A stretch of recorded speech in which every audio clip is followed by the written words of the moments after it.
केंद्रीय बजट जो आज पेश किया गया है उससे आम लोगों को, खासकर गरीब आवाम को, किसान को, मजदूर को और बेरोजगार युवाओं को, छोटे व्यापारी को एक बहुत बड़ी निराशा हासिल हुई है।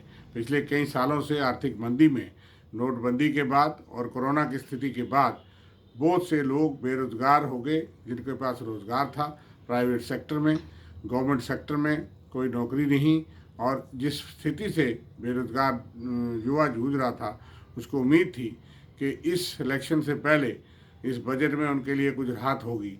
लेकिन ना तो बेरोजगार युवाओं को कुछ मिला, ना महंगाई की मार में जो आम आदमी है, गरीब आदमी है, जो 2 वक्त की रोटी पूरी नहीं कर पा रहा, उसको ये उम्मीद थी कि कोई महंगाई पे काबू डाला जाएगा, लेकिन ऐसा भी कोई प्रावधान उसमें नहीं नजर आया। किसान, जिसको कि बहुत ही बड़ी समस्या का झेलनी पड़ती है, 2022 तक उनकी आमदनी दुगनी करने का वादा था, उसको कोई राहत नहीं मिली। और प्राइम मिनिस्टर किसान निधि, उसमें तो आमदनी बढ़ाया जाना चाहिए थी, और ख़ासकर उन लोगों के पास जो काश्तकार है, जिनके पास अपनी ज़मीन नहीं है, जिनके पास मालकाना हक नहीं है, उन लोगों को वो किसान निधि का बेनिफिट दिया जाना चाहिए था। लेकिन ऐसा भी कुछ नहीं हुआ। और छोटा व्यापारी, ट्रांसपोर्टर, जो लोग मध्यम वर्ग के व्यापारी हैं, छोटे व्यापारी हैं, जो कि छोटे छोटे रोजगार पैदा करते हैं युवाओं के लिए, वो उन लोगों के भी कोई प्रोत्साहन के लिए कोई प्रावधान नहीं रखा गया।